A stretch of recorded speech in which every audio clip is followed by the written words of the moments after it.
Sahabat Oase Rohani Katolik yang terkasih, salam damai, salam sehat dan sukacita dalam Kristus. Senang sekali saya Teresa Wina bisa menjumpai kembali Anda pada Oase Rohani Katolik hari ini.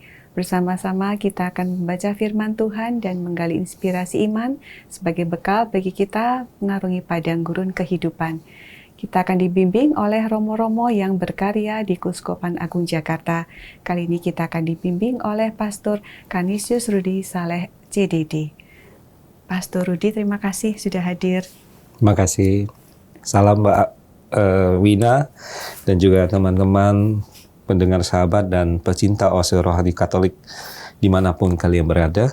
Selamat berjumpa dan salam sehat dan Tuhan selalu menyertai saudara sekalian. Amin. OK， 主内兄弟姐妹们，大家好！愿天主丰富的慈爱降福大家，赐给大家平安与喜乐。Amin. Oke, baik, mari kita awali perjumpaan kita dengan doa pembuka ya, Pastor, silakan dipimpin. Mari teman-teman kita bersatu dalam doa. Dalam nama Bapa dan Putra dan Roh Kudus. Amin. Allah Bapa yang Maha Rahim, kami mengucap syukur karena Engkau memanggil kami melalui Putramu Yesus Kristus untuk menjadi sempurna seperti Engkau. Tetapi kami sering tidak taat dan menjadi orang berdosa yang keras kepala, dan kasih-Mu mengangkat kami dari lumpur dosa kepada tingkatan-Mu melalui pengudusan karena oleh darah Yesus, sehingga kami bisa menjadi orang-orang benar dan suci dalam kesempurnaan. Mampukanlah kami untuk sungguh-sungguh mengasihi musuh dan seteru kami, sehingga sukacita-Mu di dalam hati kami dipenuhi. Engkau mengajak kami bertobat, menyesali kekurangan dan dosa-dosa kami. Engkau mendorong kami untuk melepaskan diri dari belenggu nafsu dan yang menyesatkan. Engkau mengajar kami untuk hidup sederhana, mensyukuri segala anugerah-Mu, dan membantu orang-orang yang menderita dan kekurangan melalui amal bakti kami. Demi Yesus Kristus, Putra-Mu Tuhan dan pengantara kami, yang hidup dan berkuasa bersama Dikau dalam persatuan dengan Roh Kudus, Allah sepanjang segala masa. Amin. Dalam nama Bapa dan Putra dan Roh Kudus. Amin. Terima kasih, Pastor. Antifon pembuka. Yesus meski kaya telah menjadi miskin karena kalian, agar kalian menjadi kaya karena kemiskinannya. Bacaan dari kitab pertama Raja-Raja bab 21 ayat 17 sampai 29. Sesudah Nabot dibunuh, Tuhan bersabda kepada Nabi Elia orang Tisbe, "Bangunlah, pergilah menemui Ahab, Raja Israel di Samaria. Ia telah pergi ke kebun anggur Nabot untuk mengambil kebun itu menjadi miliknya. Katakanlah kepadanya demikian, beginilah sabda Tuhan, engkau telah membunuh dan merampas. Katakan pula kepadanya, beginilah sabda Tuhan, di tempat anjing telah menjilat darah Nabot, di situ pulalah anjing akan menjilat darahmu." Kata Ahab kepada Elia, "Sekarang engkau mendapat aku, hai musuhku?" Jawab Elia, "Memang sekarang aku akan mendapat engkau, karena engkau sudah memperbudak diri dengan melakukan apa yang jahat di hadapan Tuhan. Sungguh, aku akan mendatangkan malapetaka kepadamu. Aku akan menyapu engkau dan melenyapkan setiap orang laki-laki dari keluarga Ahab, baik yang tinggi maupun yang rendah kedudukannya di Israel. Aku akan memperlakukan keluargamu sama seperti keluarga Yeroboam bin Nebat dan seperti keluarga Baesa bin Ahia, sebab engkau telah menyakiti hatiku dengan menyebabkan orang Israel berbuat dosa. Juga mengenai Isabel, Tuhan telah bersabda, anjing akan memakan Isabel di tembok luar Yisrael. Siapa saja dari keluarga Ahab yang mati di kota akan dimakan anjing, dan yang mati di padang akan dimakan burung di udara. Sesungguhnya tidak pernah ada orang seperti Ahab yang memperbudak dirinya dengan melakukan yang jahat di mata Tuhan, karena ia telah dibujuk oleh Isabel istrinya. Bahkan ia telah berlaku sangat keji. Ia mengikuti berhala-berhala seperti orang Amori yang telah dihalau Tuhan dari depan orang Israel. Segera sesudah Ahab mendengar perkataan itu, ia mengoyakkan pakaiannya, mengenakan kain kabung pada tubuhnya, dan berpuasa. Bahkan, ia tidur dengan memakai kain kabung dan berjalan dengan langkah lamban. Maka bersabdalah Tuhan kepada Elia orang Tisbe itu, "Sudahkah kau lihat bahwa Ahab merendahkan diri di hadapanku? Oleh karena ia telah merendahkan diri di hadapanku, maka aku tidak akan mendatangkan malapetaka dalam zamannya. Barulah dalam zaman anaknya, aku akan mendatangkan malapetaka atas keluarganya." Demikianlah sabda Tuhan. Syukur kepada Allah. Kita tanggapi dengan Mazmur tanggapan Mazmur 51. Ya Tuhan, kasihanilah kami orang yang berdosa ini. Ya Tuhan, kasihanilah kami orang yang berdosa ini. Kasihanilah aku ya Allah, menurut kasih setiamu, menurut besarnya rahmatmu, hapuskanlah pelanggaranku. Bersihkanlah aku seluruhnya dari kesalahanku, dan tahirkanlah aku dari dosaku. Ya Tuhan, kasihanilah kami orang yang berdosa ini. Sebab aku sadar akan pelanggaranku, dosaku selalu terbayang di hadapanku. Terhadap Engkau sendirilah aku berdosa. Ya Tuhan, kasihanilah kami orang yang berdosa ini. Palingkanlah wajah-Mu dari dosaku, hapuskanlah segala kesalahanku. Lepaskanlah aku dari hutang darah ya Allah, penyelamatku, maka lidahku akan memasyurkan keadilan-Mu. Ya Tuhan, kasihanilah kami orang yang berdosa ini. Sahabat Oase Rohani Katolik yang terkasih, mari kini kita siapkan hati untuk mendengarkan Injil Suci, diawali dengan bait pengantar Injil. Haleluya, haleluya, haleluya, haleluya, haleluya, haleluya. Perintah baru ku berikan kepadamu, sabda Tuhan. Kasihanilah sesamamu, sebagaimana aku mengasihi kamu. Haleluya, haleluya, haleluya. Tuhan bersamamu Dan bersama Roh-Mu. Inilah Injil Yesus Kristus menurut Santo Matius. Dimuliakanlah Tuhan. Dalam khotbah di bukit, Yesus berkata, "Kalian telah mendengar bahwa disabdakan, kasihilah sesamamu manusia, dan bencilah musuhmu. Tetapi aku berkata kepadamu, kasihilah musuh-musuhmu, dan berdoalah bagi mereka yang menganiaya kalian. Karena dengan demikian, kalian menjadi anak-anak Bapamu di surga. Sebab Ia membuat mataharinya terbit bagi orang-orang yang jahat, dan juga bagi orang yang baik. Hujan pun diturunkannya bagi orang yang benar, dan juga bagi orang yang tidak benar. Apalagi kalian mengasihi orang yang mengasihi kalian. Apakah upahnya? Bukankah pemungut cukai juga berbuat demikian? Dan apabila kalian hanya memberi salam kepada saudaramu saja, apakah lebihnya dari perbuatan orang lain? Bukankah orang yang tak mengenal Allah pun berbuat demikian? Karena itu kalian harus sempurna, sebagaimana Bapamu di surga sempurna adanya." Demikianlah sabda Tuhan. Terpujilah Kristus. Baik sahabat Oase Rohani Katolik yang terkasih, mari kini kita menggali inspirasi iman dan kabar sukacita yang disampaikan dari bacaan-bacaan ini. Pastor Rudi, silakan. Dari bacaan pertama ada inspirasi iman apa? Pastor, silakan. Baik, terima kasih. Jadi bagian pertama bacaan hari ini mengisahkan tentang Nabot ya, sang pemilik kebun anggur yang di samping istana Raja Ahab. Jadi Ahab ingin kebun itu karena alasan praktis. Itu karena kebun itu persis di sebelah istananya. Tetapi Nabot menolak untuk menjual kebun itu dengan alasan tradisi. Jadi dia tidak ingin memberikan warisan dari nenek moyangnya kepada Raja Ahab. Nabot ternyata adalah orang yang berpegang teguh ya kepada tradisi, sedangkan Raja Ahab hanya melihat kepada keinginan pribadinya. Ya. Jadi penolakan dari Nabot ini membuat Raja Ahab itu merajuk seperti anak kecil ya.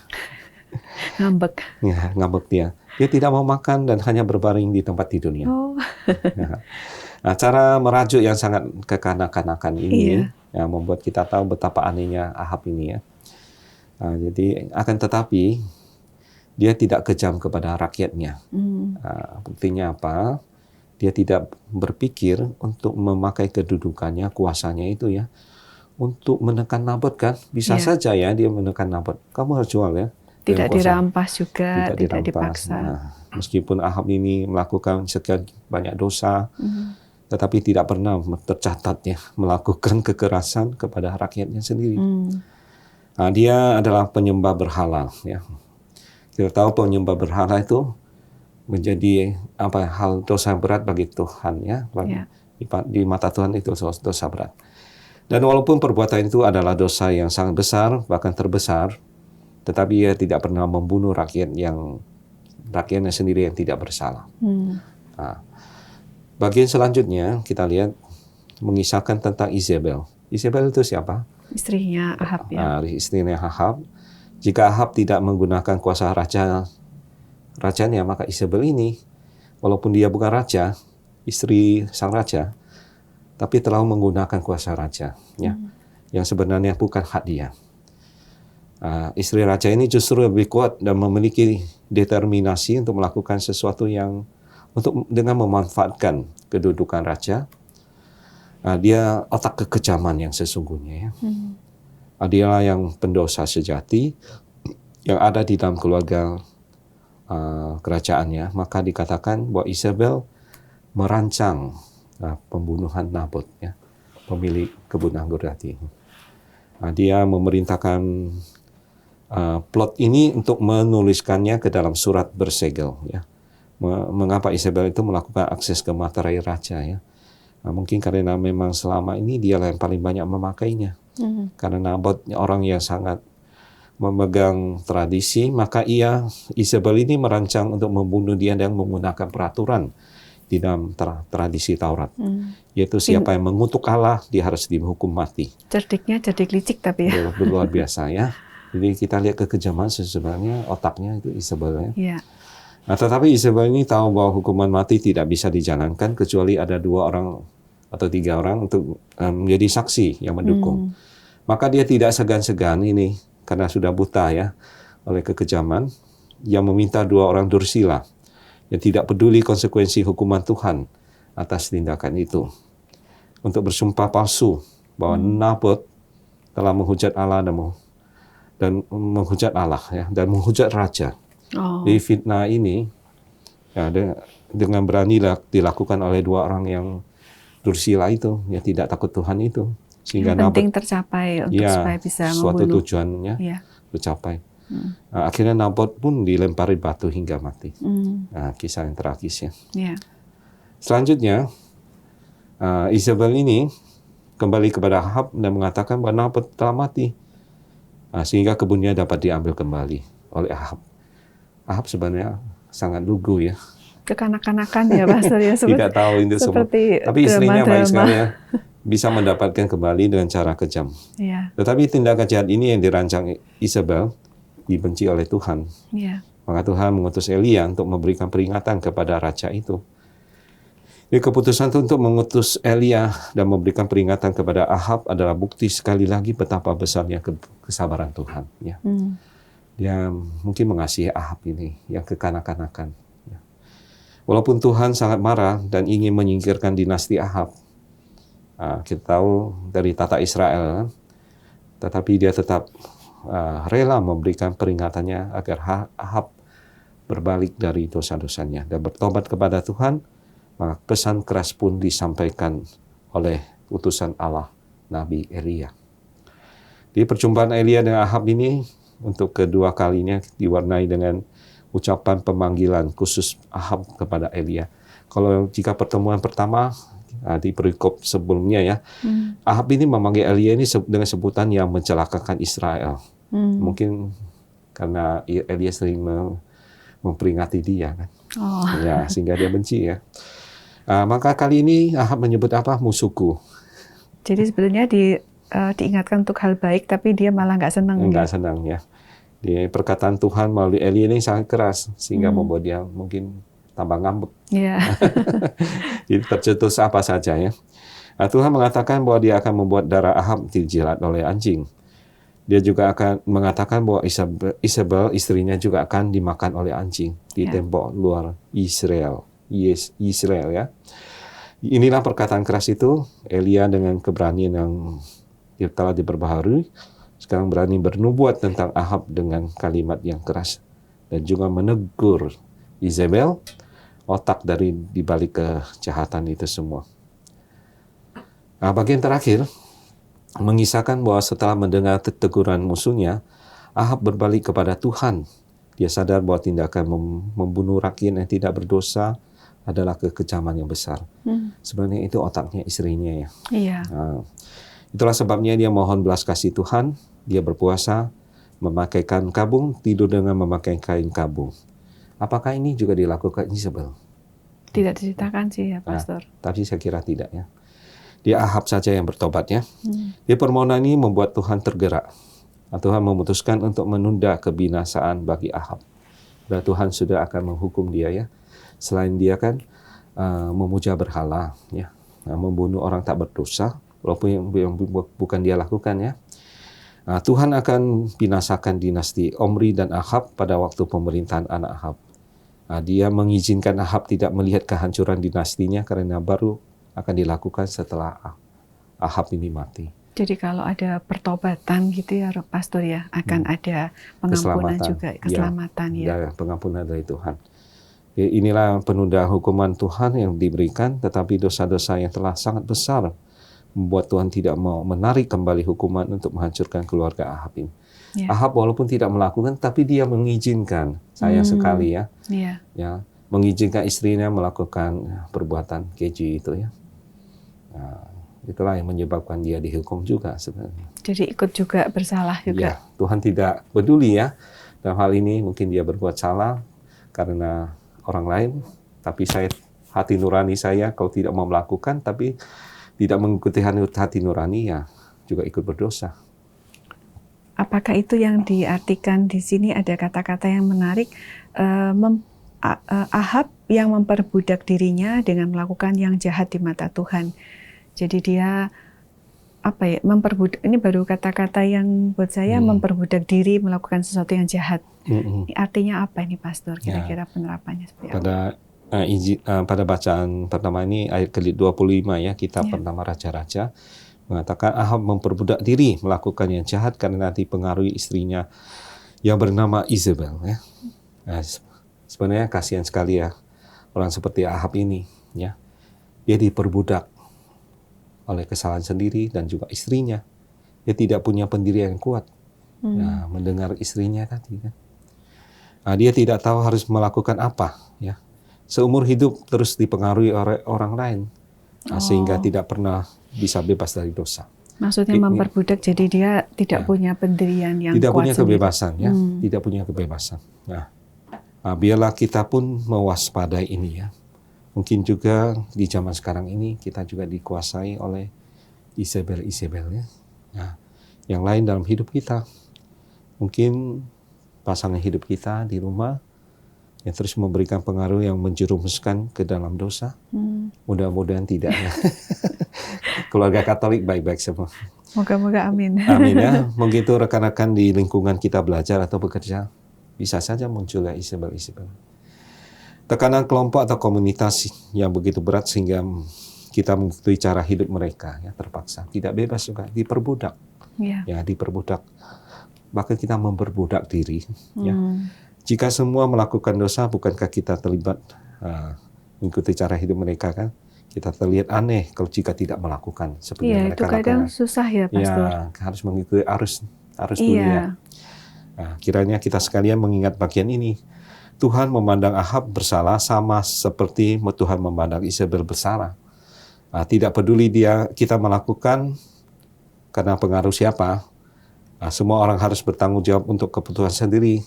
Ya, walaupun keputusan itu adalah hasil pengaruh orang lain. Seperti Ahab dipengaruhi istrinya, mendengar istrinya akhirnya diperbudak oleh dosa, dia melakukan.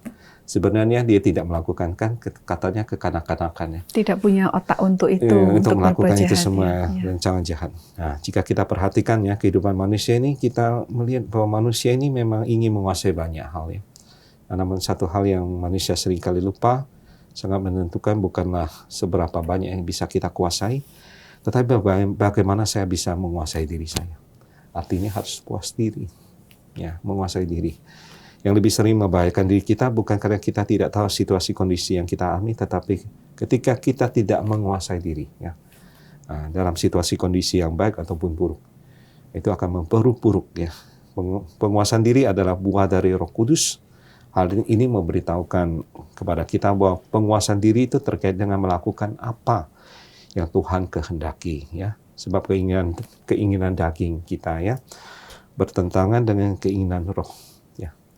Dia orang yang tidak menguasai diri adalah orang yang dikuasai oleh keinginan daging. Tetapi orang yang menguasai diri, mereka yang telah dipimpin oleh Roh Kudus untuk melakukan kehendak Tuhan. Jadi kita lihat Raja Ahab sendiri memperbudak dirinya sendiri, kan. Sesungguhnya Ahab sedang diperbudak oleh hawa nafsu dan keinginan dagingnya, ya. Sehingga keinginan dagingnya yang menguasai Ahab, bukan Ahab yang mengontrol keinginan dagingnya. Dan ketika kita tidak menguasai diri, kita sedang membahayakan hidup kita sendiri, bahkan kehidupan orang lain, ya. Korbannya Ahab tadi, kan. Lebih dari itu, kita menjadi batu sandungan bagi orang lain, tidak menjadi kesaksian bagi orang lain lagi. Semoga itu semua tidak terjadi, ya, pada diri kita semua. Moga-moga, Pastor. Jadi kuncinya berarti kalau gitu, ini kan kalau kita lihat ada Ahab, ada Isabel. Ahab dia tadi kata Pastor kan memperbudak dirinya pada sesuatu yang jahat. Untuk membentengi itu kata Pastor, jadi kita harus menguasai diri, ya. Betul, mengontrol diri, kuncinya juga supaya kita bisa menguasai diri, tadi adalah buah Roh Kudus. Jadi kita selalu dekat sama mencari Roh Kudus, ya, Pastor, mendengarkan. Kita rela dipimpin oleh Roh Kudus untuk melakukan kehendak Tuhan. Ya. Yang menarik juga adalah mungkin Isabel, tapi nanti mungkin kita akan bahas di sesi yang kedua, bagaimana seorang Isabel, seorang istri kok seperti saya teringat pada Hawa yang juga kemudian membawa Adam berbuat dosa. Ya. Kita akan lanjutkan lagi pembahasannya di sesi yang kedua.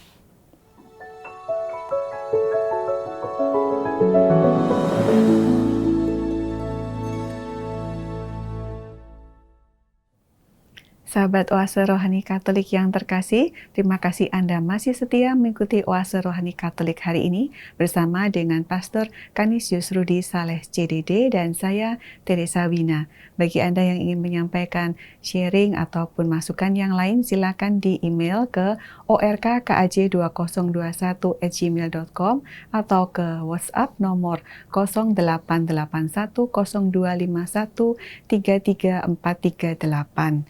Baik, kita lanjutkan, Pastor. Tadi ada yang masih tersisa dari sesi yang pertama tentang bagaimana seorang istri di zaman sekarang terutama supaya kita tidak menjadi Isabel yang baru gitu, Pastor. Ya, saya ingat pepatah Cina mengatakannya, ya, di balik kesuksesan seorang suami, seorang laki-laki, ya, ada kehebatan seorang wanita di baliknya. Ya. Ini hal yang menjadi suatu inspirasi bagi kita. Itulah, sebagai seorang pasangan suami istri, dia harus senantiasa mendukung, ya, menopang suaminya, pasangannya untuk lebih maju, ya. Supaya bisa menopang, kita harus apa ini, Pastor? Ya, mendekatkan diri juga kepada Tuhan, ya. Seperti yang dilakukan oleh Ahab tadi, kan. Apa yang diperintahkan, apa yang remehkan oleh Ahab tadi, ya, menguasai diri, ya. Dia kurang menguasai diri, tidak dekat dengan Roh Kudus, ya, tidak rela untuk berpasrah kepada kehendak Tuhan. Itulah yang membuat dia menjadi orang yang sombong. Jadi mungkin kunci utamanya, kata kuncinya adalah kerendahan hati, ya. Kerelaan hati, ya, siap untuk dibentuk oleh Tuhan, ya, berpasrah kepada kehendak Tuhan. Ya, teladan keluarga kudus inilah yang mungkin bisa menjadi panutan bagi kita ya, sebagai seorang keluarga, seorang istri, seorang suami dalam hidup berkeluarga. Ya. Mereka saling menopang ya dengan memberikan seluruh hidupnya kepada kehendak Tuhan ya. Jadi bila Tuhan bekerja untuk mereka, terjadilah padaku menurut perkataan. Itu kan menjadi moto semangat bagi Bunda Maria ya. Dan juga keluarga kudus dalam menapaki kehidupan bahtera keluarga mereka. Ya, baik. Gitu ya. Terima kasih, Pastor. Oke, kita lanjutkan lagi yang ke bacaan Injil ya, Pastor ya. Silakan, ada inspirasi iman apa? Dari Injil Matius bab 5 ayat 43 sampai 48. Itu berbicara tentang mengasihi secara total kepada sesama. Saya ingat pengalaman dulu saya masih SMA ya, ketika masih remaja lah ya. Kalau ada teman yang ya membuat malu, lelucon tentang kesalahan atau sengaja mentertawakan saya, membuat saya malu di depan umum, saya sangat tidak suka dengannya. Selalu ada anak-anak nakal yang mau menggoda temannya. Ya, saya juga jadi melabel mereka itu sebagai orang yang dibenci, sebagai orang musuh. Ya. Jadi saya menjadi sedikit dendam ya. Nanti ku balas ya nanti ya suatu saat, tapi tidak terbalas-balas. Saya mulai enggan untuk bercakap-cakap ya, mulai menarik diri ya, mungkin untuk menyapa, maka ketemu ya buang muka gitu, cuek aja. Kalau bisa nggak ketemu. Iya, saya takut terjadi lagi, bukan masalahnya apa ya. Nanti di depan umum menghindari. Dia menghindari. Mungkin saya bersyukur lah waktu itu saya tidak ada keinginan balas ya, karena selalu menghindar. Jadi kata-kata Kristus dalam bacaan hari ini merupakan pengajaran yang amat dikagumi ya, namun juga tidak disukai oleh kebanyakan orang. Iya, susah pasti. Nah, karena sangat bertentangan dengan apa yang biasa dilakukan oleh dunia kan, kepada musuh-musuhnya terutama ya. Ya, Kristus mengajak kita untuk mengasihi dengan total kepada sesama. Di saat kebanyakan orang di dunia ini menuntut balas ketika disakiti, dicurangi, dirugikan. Nah, Kristus mengajak kita untuk mengasihinya. Bahkan dia mengajak kita untuk mendoakan mereka telah menganiaya kita. Suatu spiritualitas yang luar biasa. Ya. Tentu bukan hal yang mudah untuk diterapkan di dalam kehidupan sehari-hari, karena kita harus melawan ego kita. Nah, untuk menuntut balas. Nah, tetapi Kristus memberi teladan saat dia mendoakan orang-orang yang menganiaya dia. Mungkin kita akan terlihat seperti orang bodoh ya di mata orang yang kebanyakan ini, orang-orang kebanyakan tanda petik ya. Tetapi kalau dipikir-pikir bukan begitu indah ya bila di dunia ini tidak ada budaya untuk menuntut balas ya. Kalau kita pikir itu damai ya dunia ini kalau nggak ada saling membalas ya, tidak akan terjadi peperangan ya. Jadi apakah kita hanya akan menjadi orang kebanyakan tanda petik ini ya, menjadi pengagum ajaran Yesus Kristus, atau menjadi pembeda di dunia dengan menjadi pelaku firman-Nya. Ya, hanya mengagumi tapi tidak melakukan. Tapi apakah saya menjadi pengagumnya atau ini pelaku firman-Nya? Di saat ini Tuhan menawarkan untuk menjadi berbeda dengan orang-orang kebanyakan. Ada petik lagi ya. Dengan kata lain, hari ini Tuhan Yesus memanggil kita untuk menjadi orang, bukan untuk menjadi orang kebanyakan, tapi untuk menjadi murid Kristus. Ya, muridnya ya. Tapi menjadi bukan orang kebanyakan itu kan susah ya, Pastor ya. Itulah menjadi kalau kayaknya disakiti, terus kayaknya kalau suruh diem terima itu kayaknya kok. Kalaupun tidak membalas, hati kita yang masih sakit ya. Iya. Kadang menangis dan sebagainya. Tipsnya untuk itu mengatasi itu bagaimana, Pastor? Nah, itulah dengan cara yang tulus dan mengarahkan mereka yang menyakiti kita kepada Kristus, bukan kepada diri kita. Kalau kamu mengarahkan kepada diri kita, kita akan melakukan seperti yang dilakukan orang-orang kebanyakan. Tapi kita mengarahkan kepada Kristus.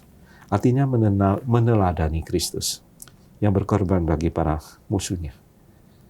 Itu mungkin menjadi suatu tips ya bagi kita sebagai orang beriman ya.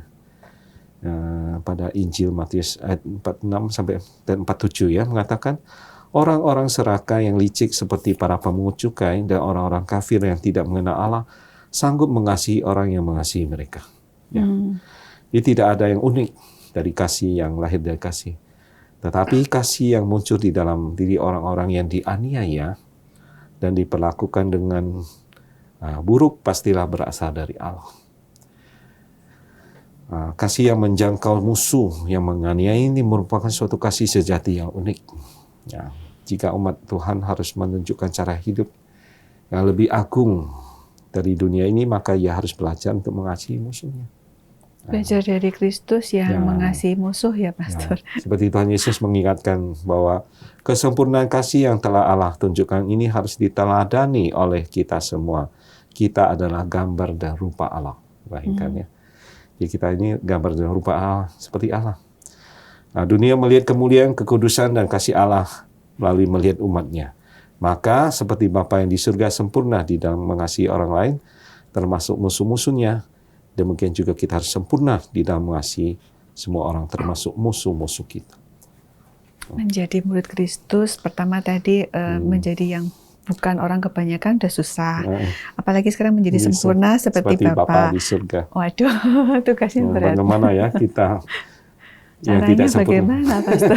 Bagaimana kita yang tidak sempurna ini di dunia menjadi sempurna gitu ya? Iya. Bagaimana caranya? Ya, perikop terakhir Injil hari ini memang mengatakannya, karena itu kalian harus sempurna sebagaimana Bapamu di surga sempurna adanya. Iya. Kita memang hanya manusia biasa, bukan Allah. Ya. Tetapi kita tetap berusaha untuk menyerupai nilai-nilai yang ada pada Allah. Ya. Salah satu nilai ilahi yang agung adalah mengasihi musuh dan berdoa baginya. Ya. Jadi Yesus mengajak kita semua untuk belajar, ya, untuk berbuat baik menurut ukuran Allah, ya, bukan menurut ukuran manusia. Apabila manusia menghidupi praktek mencari untuk sendiri, mengasihi yang mengasihi dan membenci musuh, itu yang dilakukan dunia. Maka Yesus memberi perspektif baru bahwa yang benar adalah mengasihi musuh dan memberkati mereka. Sebagaimana Allah menerbitkan matahari bagi orang yang baik dan benar, ya, dan juga mereka yang jahat, semua orang menerima kasih. Hendaknya kita juga untuk semua orang baik yang mengasihi kita maupun yang membenci kita, memusuhi kita, kita juga berlaku seperti Tuhan. Ya. Maka dalam skala prioritas, sesungguhnya yang para musuh, pembencilah yang mesti mendapat perhatian dan kasih serta perlakuan yang istimewa. Di kualitas iman dan kemuridan terukur dalam sikap berbuat lebih daripada sekedar standar duniawi. Kalau tadi Pastor bilang harus berdoa untuk musuh, saya teringat sharing teman, katanya kalau kita misalkan disakiti, kita kan disuruh memaafkan, mengampuni itu kan susah kata dia. Jadi dia bilang doakan saja bahwa dalam nama Yesus saya mengampuni si A ini gitu. Pada saat mengatakan itu ya belum mengampuni kata dia, cuman ngomong aja, doakan saja kata dia. Nanti ketika tanpa sadar, ketika teman saya itu ketemu lagi dengan si A itu aneh, nggak ada tuh lagi rasa marah atau benci atau gimana. Terus dia ingat-ingat kok bisa ya, padahal dulu tuh kalau ketemu tuh kayak mungkin tadi yang Pastor cerita kepengennya menghindar atau kepengennya kalau bisa bales atau dijegal atau apa, tapi kok aneh waktunya mungkin kayak gitu ya Pastor ya. Itulah pendalaman penghayatan iman ya teman Bu Wina ya, Mbak Wina yang begitu mendalam ya. Jadi memandang musuh sebagai dengan kasih ya, seperti yang difirmankan oleh Tuhan Yesus, menaruh kasih kepada saudara-saudara kita yang menganiaya kita. Ya. Memang tidak mudah ya. Masih apalagi orang yang menyakiti kita begitu mendalam, ya, melukai kita begitu mendalam. Untuk melupakan sekejap sih, kadang tidak bisa, tapi sudah ada kemajuan. Kalau kita mau rela mendoakan dia, itu suatu kemajuan yang luar biasa. Ya. Rela mendoakan dia dan memaafkan dia di dalam doa, itu sudah suatu kemajuan iman yang luar biasa. Ya. Apalagi melakukannya. Ya. Tugas yang berat tapi harus kita pasti bisa ya, Ya, Pastor, dengan rahmat Tuhan. Karena Bapa di surga sempurna dan kasih kerahimannya sempurna, maka kita juga harus sempurna ya. Amin. Kemudian hati kita juga harus seperti Tuhan Allah kita.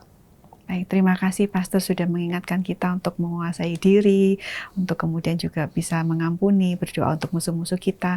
Apakah ada lagi kesimpulan atau benang merah dari bacaan 1 dan bacaan Injil, Pastor? Silakan. Baik ya. Nah, hidup kita ini kan suatu pilihan sebenarnya. Pilihan untuk berbuat benar, berbuat jahat, semua ada di tangan kita masing-masing ya. Tetapi ketahuilah bahwa setiap perbuatan mesti akan membuahkan hasil ya. Sesuai dengan baik atau buruknya perbuatan itu. Kalau kita saling membalas, buahnya pasti malapetaka ya. Nah, hasilnya buahnya bukan kedamaian. Nah, sesuai dengan baik atau buruknya perbuatan itu. Nah, jika kita tabur adalah benih yang baik, niscaya akan menuai hal yang baik juga ya. Nah, sebaliknya jika kita tabur adalah kejahatan, cepat atau lambat kita pasti akan menuai bencana, malapetaka. Saling membalas, tidak bisa mengampuni, melihat saja sudah mau berantem. Nah, itu kan menghasilkan buah-buah kebencian, buah-buah yang tidak bagus ya, buah-buah kebencian dan sebagainya. Dia terjadi juga dalam bacaan pertama tadi ya, Raja Ahab dan Isabel ya, contohnya tadi. Mereka adalah pasangan suami istri yang memilih untuk berlaku jahat di mata Tuhan dan manusia.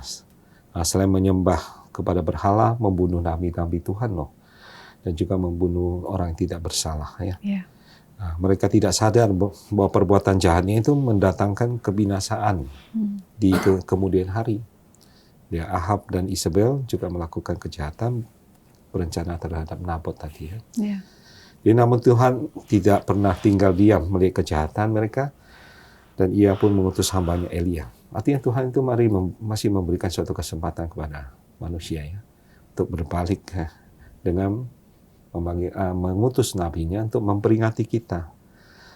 Nah, ketika pada akhirnya Ahab juga akan mengalami kematian juga seperti yang dikatakan ya. Dia akan tidak melihat kehancuran dinastinya itu ya, tetapi akhirnya dia juga akan mati ya. Ia tewas di medan perang ya. Darahnya dijilati anjing memang.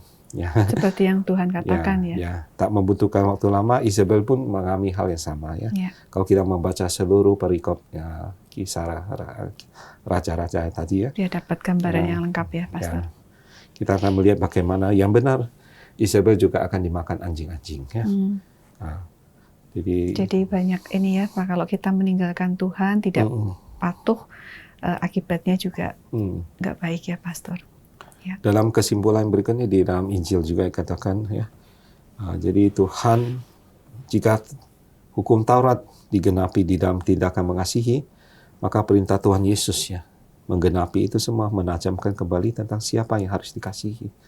Bukan saja hanya tindakan mengasihi ya, yang ditonjolkan dalam kitab Taurat orang Yahudi ya, tapi Tuhan Yesus lebih menonjolkan siapa yang dikasihi, bukan cuma sekelompok, sebangsa, tetapi bahkan orang lain musuh kita.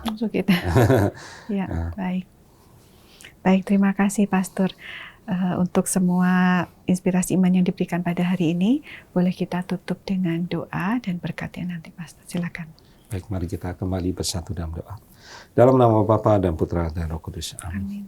Allah Bapa yang Maha Baik, kami kembali bersyukur kepadamu atas segala penyertaan dan bimbinganmu di dalam menghayati sabdamu melalui acara Sahabat Oase Rohani Katolik.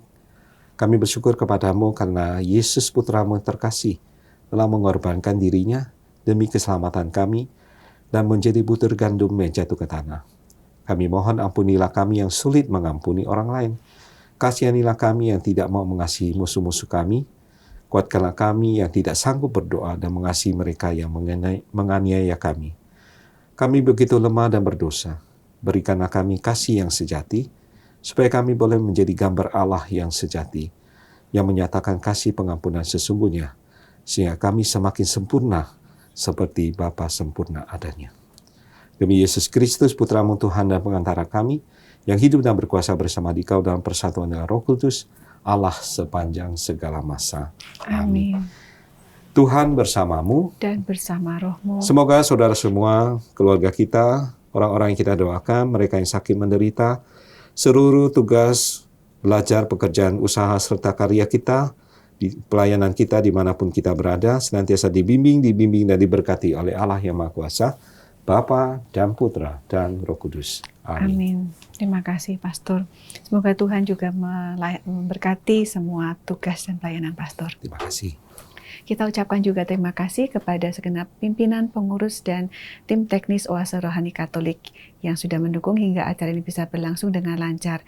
Terima kasih kepada semua sahabat Oase Rohani Katolik yang selalu setia mengikuti acara ini. Kita jumpa lagi di edisi yang mendatang. Salam sehat dan sukacita dalam Kristus.